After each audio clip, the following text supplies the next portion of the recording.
আল্লাহর ওলি জুনায়েদ বাগদাদী রহমাতুল্লাহ আলাইহি, বাগদাদের বড় একজন আল্লাহর ওলি, যিনি আল্লাহর ওলি আব্দুল কাদের জিলানী রহমাতুল্লাহ আলাইহির আগের একজন পীর। এই জুনায়েদ বাগদাদী রহমাতুল্লাহ আলাইহির যুগে একজন চোর, যার স্বভাব ছিল চুরি করা। চোরের স্বভাব কি করা? চুরি করা। এই চোর এত চুরি করে, যত ধরা খায় তার চুরির পাওয়ার তত বেড়ে যায়।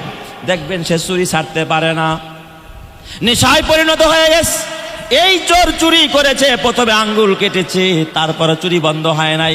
হাত কেটেছে, চুরি বন্ধ হয় নাই। পুরা হাতটাই কেটে দিয়েছে, এক হাত কেটে দিয়েছে, চুরি বন্ধ হয় নাই। এরপরও চুরি করতে যায়, সব জায়গায় চুরি করে। এলাকার মানুষ সাবধান, রাতের বেলায় ঘরের দরজা মজবুত করে লাগায়। কিন্তু আল্লাহওয়ালা যারা, তারা অতটা পরোয়া করে না, অতটা চিন্তা করে না, কারণ তাদের একমাত্র ভরসার স্থান যেটা, সেটার মালিককে। জুনায়েদ বাগদাদী ওই যুগের বড় একজন আল্লাহর ওলি। রাতের বেলায় ঘুমায়, রাতের বেলায় তাহাজ্জুদ পড়ে, ইবাদত করে। ঘরের দরজা সব সময় খোলা থাকে, যেন আল্লাহর বান্দারা তার কাছে গিয়া উপকার লাভ করতে পারে, ইস্তেফাদা করতে পারে।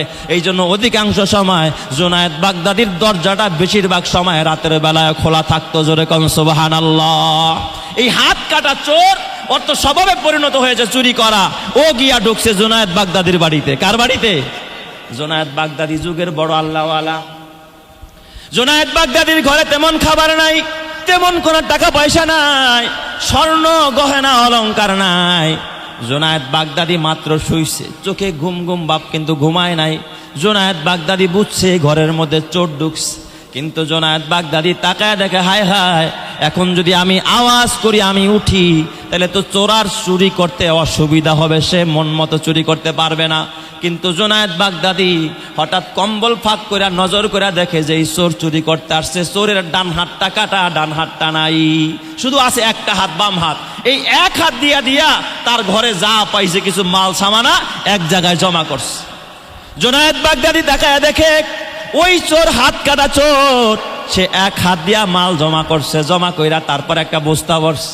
এবার বলেন তো, একটা গাঠুরি, একটা বস্তা যদি, বোঝা যদি বড় হয়ে যায়, এটা উঠানের জন্য কয় হাত লাগে? সবাই বলেন কয় হাত? এক হাত দিয়া কি বোঝা ভারী হইলে উঠানো সম্ভব নাকি? উঠাইতে পারে না, দাঁড়ায় রইছে। কোন রকম টাইনা টাইনা দরজার কাছে নিয়ে গেছে।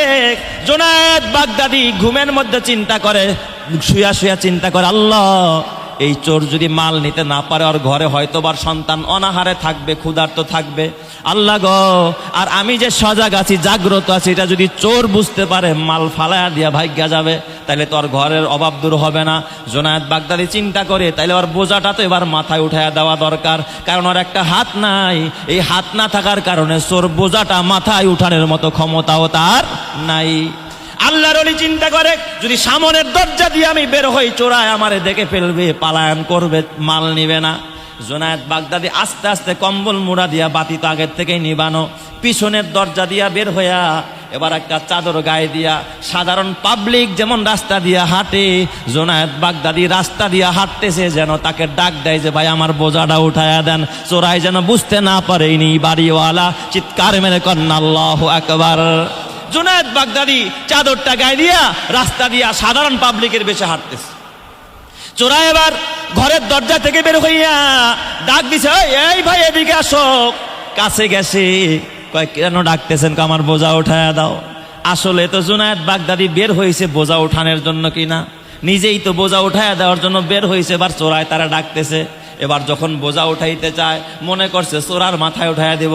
চোরায় ডাক দিয়া কয়, না, আমার মাথায় না, আমি ক্লান্ত মানুষ, আমার হাত নাই, বোঝা বহন করতে কষ্ট হবে, এই বোঝাটা তোমার মাথায় উঠাইয়া দিলাম, তুমি গিয়ে আমার বাড়িতে দিয়ে আসো, তোমাকে ভাড়া দিব। চিৎকার মেরে কন্যা আল্লাহু আকবার। বোঝাটা ধইরা কার মাথায় উঠাইয়া দিছে? জুনায়েদ বাগদাদী। জুনায়েদ বাগদাদীর মাথার মধ্যে বোঝা, যার মাল তার মাথায়।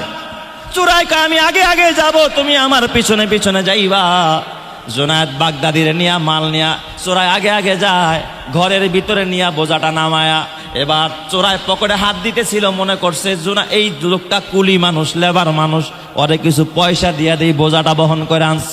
পকেটের মধ্যে যখন হাত দেয়, জোনায়েদ ডাক দিয়া কয়, ও আল্লাহর বান্দা, না না, আমি এমন এক লেবার, এমন এক কুলি, জীবনে কারো কাছে বোঝাটাই না, কোনোদিন পারিশ্রমিক নেই না। চিৎকার মেরে কন্যা আল্লাহু আকবার। কথা তো ভালোই তো, আর আমার তো কপাল খুলছে, চোরাই মাল সেভ করে পৌঁছায় দিয়া গেছে, আবার পারিশ্রমিকও নিব না। কয় ঠিক আছে, তাহলে তুমি তাড়াতাড়ি ভাগো। জোনায়েদ বাগদাদিরে ভাগায়া দিয়া এবার চোরাই রাতের বেলায় ঘুমায়, কিন্তু চোরাই মনে মনে চিন্তা করে, হায় হায়, আমি কার মাথায় বোঝা বহন করে বাসায় মাল আনলাম, গোয়েন্দা কিনা আবার চোরের মন পুলিশ পুলিশ, চোরের মন কি পুলিশ পুলিশ। আর এই লোকটা আবার গিয়া বইলা দেয় কিনা যে আমি অমুক বাড়ির দরজা থেকে মাল আনছি। চোরার তো এবার ঘুম হয় না, সকালবেলা দেখে আবার পুলিশ আসে কিনা, আমারে গ্রেফতার করে কিনা। চোরাই কয় তাহলে একটু খবর নেই। ছদ্মবেশে চাদর মোড়া দিয়া, মুখে মাস্ক লাগায়া জোনায়েদ বাগদাদির বাড়ির দিকে রওনা করছে। ওই এলাকায় গিয়া যার সাথে দেখা হয় তার এই জায়গায়, ভাই এই এলাকার ঘটনা কি কিছু হয়েছে নাকি? তার মানে সে যে চুরি করছে মনে করছে সবাই বুঝি জানাজানি হয়ে গেছে, কিন্তু আল্লাহর ওলি জোনায়েদ বাগদাদি তার বাড়িতে যে চুরি হয়েছে কাউরে বলে নাই, কিন্তু জানে একজন। বলেন তো তিনি কে? আল্লাহ ছাড়া কেউ জানে। এই এলাকায় কিছু হয়েছে? কয় না তো কিছু হয় নাই। তাকায় দেখে কিছু মানুষ ওই জোনায়েদ বাগদাদির বাড়ির দিকে লাইন ধরা যায়। কয় কি ও ভাই, এই বাসায় কি হয়েছে? এই বাসায় এত মানুষ যায় কেন? কয় তুমি কি জানো না, এই বাড়ি জমানার বড় ওলি আল্লাহর ওলি জোনায়েদ বাগদাদির বাড়ি। হাজারো মানুষ তার দিলের খোরাকের জন্য এই বাড়িতে যায়, তার নফসটার হেদায়েতের জন্য যায়, তাজকিয়ায় নফসের জন্য যায়, আমল শিকার জন্য এই বাড়িতে যায়। কয় তাই নাকি?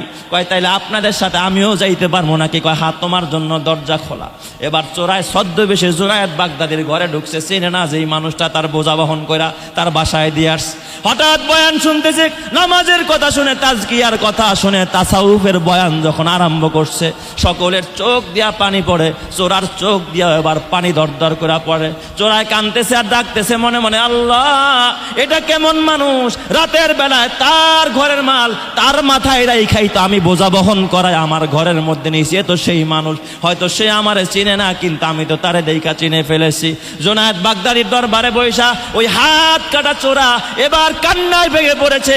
নিজের ভিতরে দুর্বলতা প্রকাশ পেয়েছে, নিজেকে জালেম বলে স্বীকার করে নিয়েছে। আল্লাহ, আমি ভুল করেছি, অন্যায় করেছি, এত বড় আল্লাহর ওলির মাল তার মাথায় বহন করা আল্লাহ আমার ঘরে নিলাম।